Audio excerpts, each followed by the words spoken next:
कमरुद्दीन पिछले 3 साल से दुबई में रहता था और दुबई में ही वह मजदूरी करता था। लेकिन 3 साल जब बीत गया तो कमरुद्दीन जब अपने घर पहुंचा तो उसके घर लौटने के महज 4 दिन बाद ही उसकी पत्नी शबनम एक बेटी को जन्म देती है। और ये जब खबर पूरे गांव में फैलती है कि कमरुद्दीन के विदेश से महज 4 दिन के लौटने के बाद ही उसकी पत्नी ने एक बच्ची को जन्म दिया है, तो कमरुद्दीन से भी अब रहा नहीं जाता। क्योंकि कमरुद्दीन भी जानता था कि वह पिछले 3 साल से विदेश में मजदूरी कर रहा है, तो उसकी पत्नी का किसी न किसी गांव के ही लोग से या किसी से अफेयर है। तो इसीलिए वह बगल के थाने में चला जाता है और वहां पर वो अपनी पत्नी के खिलाफ ही एफआईआर दर्ज कर देता है। और उसके बाद जब ये मामला थाने में पहुंचती है तो थाने में पुलिस जो अधिकारी होती है भूपेंद्र सिंह, वो उनकी पत्नी शबनम से पूछते हैं कि आखिर इस बच्ची का पिता कौन है।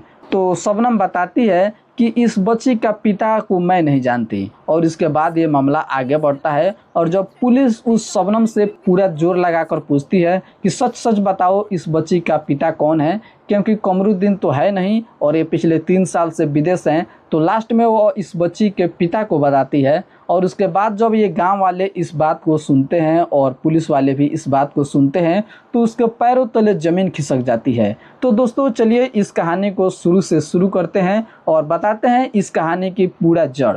तो दोस्तों मेरा नाम है अंकलेश और इस कहानी को आए हुए आज 3 दिन हो गया है। इस घटना को हुए आज 3 दिन हो गया है और ये घटना पूरा तरह से बिहार से है। बिहार में एक जिला पड़ता है आरा और आरा जिला के ही एक गांव पड़ता है जिसका नाम है बनिया छापर। और बनिया छापर गांव की एक कहानी है। और बनिया छापर गांव में ही एक कमरुद्दीन नाम का जो 30 साल का उम्र होगा उसका शख्स रहता था। उसकी शादी हुए अभी 2 साल हो चुका था और 2 साल से वह फिलहाल अपने घर ही रहता था और उसके बाल बच्चे कोई नहीं थे। घर में उसके माता थी और साथ में पिता थे। माता पिता और एक लौता कमरुद्दीन, और उसका भी शादी हो गया था, अब 2 साल हो चुका था। तो कमरुद्दीन को अब कमाने भी जाना था, क्योंकि ज़्यादातर बिहार के इलाके के जो लोग होते हैं वो दुबई या सऊदी विदेश में कमाने के लिए चला जाते थे। तो कमरुद्दीन भी का भी पासपोर्ट लग चुका था और वो अभी विदेश अब निकल गया। विदेश जाने से पहले उसकी पत्नी जो कि 2 माह की गर्भवती थी, तो 2 माह की गर्भवती अपनी पत्नी को छोड़कर वो विदेश चला जाता है और वो जाकर विदेश में मजदूरी करने लगता है। मजदूरी का काम ये होता है कि वह वहाँ पर जाकर राजमिस्त्री का जो वो काम सीखा हुआ था वही करने लगता है। अब इधर घर में हम देखते हैं कि उसकी पत्नी है जो जिसका नाम शबनम है और साथ में कमरुद्दीन का माता है और पिता है। ये तीनों लोग घर में ही रहते थे। तो कमरुद्दीन का जो घर था और यहाँ से कुछ दूरी पर गांव के साइड, मतलब गांव का जहाँ ख़त्म होता है वहाँ पर कमरुद्दीन का बथान था। तो उसके पिता अक्सर बथान में ही रहा करते थे और वहीं पर वो 4 बकरियां पाले थे। तो बकरियों का देख रेख और बकरियों को चारा खिलाना और शाम को बकरियों को चराने ले जाना वहीं उनके पिता का काम था। और कमरुद्दीन की माता थी वो अपने पतों यानी शबनम के साथ रहती थी और कभी कभी वह भी बकरियां चराने के लिए ले जाती थी। और कमरुद्दीन के जो माता पिता थे वो शाम को मतलब बकरियां चराने में ही लग जाते थे और शाम को घर में कोई नहीं रहता था। इधर शबनम शाम को अकेली रहती थी और जब कमरुद्दीन ड्यूटी पर रहता था तो वो डेली बाय डेली 12 और 1 के बीच कॉल करता था और वो अपनी शबनम से बात करता था। 1 बजे से 12 और 1 बजे के बीच वे दोनों बात करते थे और पूरा दिल खुलकर हंसी खुशी से रहते थे। और इस तरह कमरुद्दीन के जाए हुए अब 3 माह हो गया है विदेश। और इसकी पत्नी जो 2 माह पहले से गर्भवती थी और 3 माह कमरुद्दीन का विदेश गए हुए, टोटल 5 माह हो गया। 5 माह का कमरुद्दीन की जो पत्नी थी वो गर्भवती थी और 4 माह बाद उनका एक बच्चे का जन्म होने वाला था। और इसी बीच कमरुद्दीन के जो पड़ोसी थे उन्हीं में एक लड़का था जिसका नाम था अफजल। अफजल जो कि कमरुद्दीन का पड़ोसी था और वो अक्सर कमरुद्दीन के घर आया करता था। और कमरुद्दीन जब थे घर में तभी वह अफजल उसके घर आया करता था और कमरुद्दीन को भैया बोलता था और जो शबनम थी उसे भाभी। तो भैया भाभी का उनका रिलेशन था। और जब कमरुद्दीन घर पर नहीं था तो आता था और शबनम से बातें करता था जो उनकी भाभी लगती थी। और घर में कुछ कुछ काम को लाना और बाज़ार से कुछ सामान ला कर, जो अफजल था उसके पास बाइक भी था, तो वो कोई भी बात होता था तो जाता था मार्केट से और मार्केट से सामान लिया कर शबनम को दे देता था। तो इस तरह करते करते 3 माह तो बीत चुका था। घर पर कोई नहीं था तो अफजल कमरुद्दीन के घर जाता है और वहाँ पर उसकी बीवी जो शबनम थी वहीं बैठी थी। तो अफजल जाकर भाभी से बात करने लगता है और वे दोनों प्लान बनाते हैं कि चलिए आज हम कोई गेम खेलते हैं। तो गेम खेलते खेलते ये दोनों मोबाइल निकालते हैं और उसी में जो गेम होता है लूडो खेलने लगते हैं। और लूडो खेल खेल के चक्कर में ही अफजल जब भाभी की क्रोम की जो हिस्टोरी देखता है तो उसमें उसे कोई गंदी गंदी वीडियो दिखाई देती है। तो अफजल जब जान जाता है कि भाभी वो मतलब गंदी गंदी वीडियो देखती है तो वह शबनम के पास जाता है और उससे बातें करने लगता है। और उसके बाद वो उसकी वीडियो के बारे में पूछता है कि भाभी भैया तो घर पर नहीं है लेकिन आप ये गंदी वीडियो क्यों देखती है। और इसके बाद क्या था, भाभी का जो चाहिए वही मिल गया था अफजल यहाँ पर, और उसके पति कमरुद्दीन तो यहाँ पर थे नहीं। और उसके बाद यहाँ पर इन दोनों के बीच पहली बार संबंध बनता है और यहाँ पर ये दोनों काफ़ी खुश होते हैं। और तब तक रात भी हो जाता है और कमरुद्दीन के जो माँ थी वो घर आ जाती है।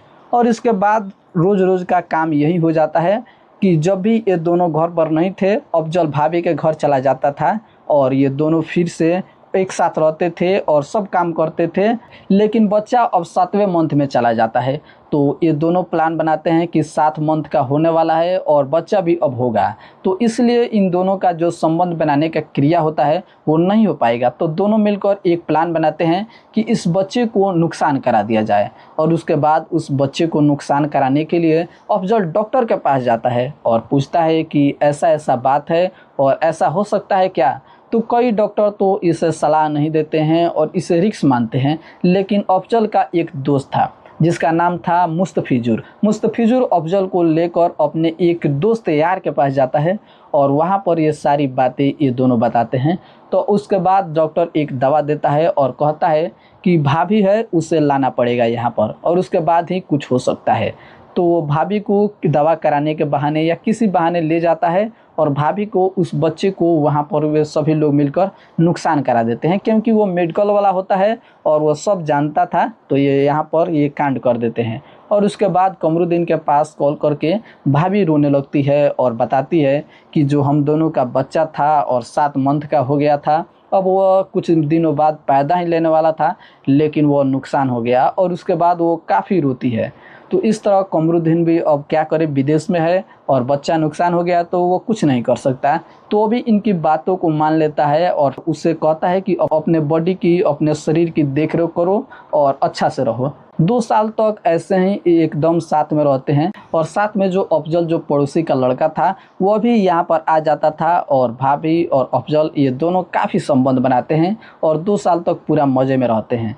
लेकिन इस तरह कमरुद्दीन का अब 3रा साल होने वाला था और कमरुद्दीन 3 साल बाद अपने घर आता है। तो उसके आने के महज 4 दिन बाद ही कमरुद्दीन की पत्नी शबनम एक बेटी को जन्म देती है। अब कमरुद्दीन घर आता है तो उसे पता था 3 साल पहले गया था और 4 दिन बाद आया है तो उसकी पत्नी एक बच्चे को एक बेटी को जन्म कैसे दे दी। तो वह अपने इस इज्जत को घर में ही रखना चाहता था। लेकिन गांव वाले हैं और गांव में जब ये अफवाह फैलती है तो कमरुद्दीन से भी रहा नहीं जाता। वह इस बेटी के पिता को जानना चाहता है। इसलिए वो अपने पत्नी से बार बार रिक्वेस्ट करता है कि बताओ आखिर इसका पिता कौन है और तुम किसके साथ इतना दिन तक रह रही थी, मेरा बच्चा को नुकसान कैसे हो गया। वो सारी सवालें अब अपनी पत्नी शबनम से पूछना शुरू कर देता है। लेकिन शबनम तो पहले कहती है कि वो जो बच्चा था वो नुकसान हो गया, उसमें मेरा कोई हाथ नहीं था। लेकिन इस बच्चे के बारे में वो ज़्यादा बात नहीं करती।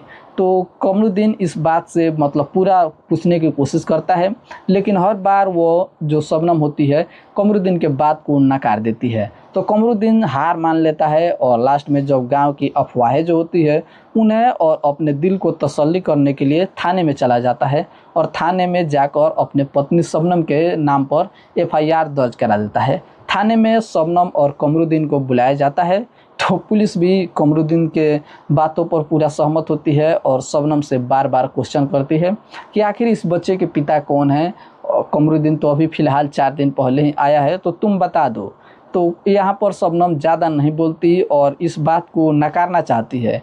लेकिन कई बार कोशिश करने के बाद आखिर जब पुलिस लास्ट में चांस बोलती है कि कोई बताओगे तभी तो इसका हल निकलेगा क्योंकि कमरुद्दीन तो तुम पर ये मानने वाला है नहीं, तो वही बताती है और वो सारा कहानी अब बताना शुरू करती है कि इसका पिता है जो गांव के पड़ोसी हैं, उन्हीं के एक लड़का है जिसका नाम है अफजल और अफजल के साथ वो पिछले 2.5 साल से अफजल के साथ ही रहा करती थी और अफजल के ही कहने पर वो पहले वाला जो बेटा था उसे वह नुकसान कराई है और अफजल के दोस्त के साथ वो मिलकर ऐसा कांड किया। और इसके बाद जब पुलिस यह बात सुनती है और पूरा कहानी जब जानती है तो पुलिस के भी होश उड़ जाते हैं और कमरुद्दीन के तो होश उड़े ही थे। और उसके बाद जो अफजल को अब ढूंढने में पुलिस लग जाती है, लेकिन कमरुद्दीन जब आने वाला था उससे पहले ही अफजल यहाँ से निकल गया था और यहाँ से वो पटना रहने लगा था। तो पटना ज़्यादा दूर थी नहीं और पुलिस अफजल पर कार्रवाई करती है और महज 2 दिन के अंदर ही अफजल को पकड़ लेती है और अफजल को पकड़कर गिरफ्तार में कर लेती है। और उसके बाद उसके बचे दोस्त, तो अफजल अपने दोस्त को भी पता बताता है उसका मेडिसिन कहाँ है और दवा का दुकान कहाँ है और कैसे वो काम किया था। वो सारी बातें अफजल पुलिस के जो पिटाई करने पर बता देता है। तो पुलिस उस दुकान पर भी जाती है और उस दुकान को पूरा तरह से बैन कर देती है और उस लड़के को भी पकड़ लेती है जो अफजल का दोस्त था, क्योंकि वो बिना जाने और बच्चे को नुकसान करना एक अपराध है। तो उसका भी उस पर कार्रवाई किया जाता है।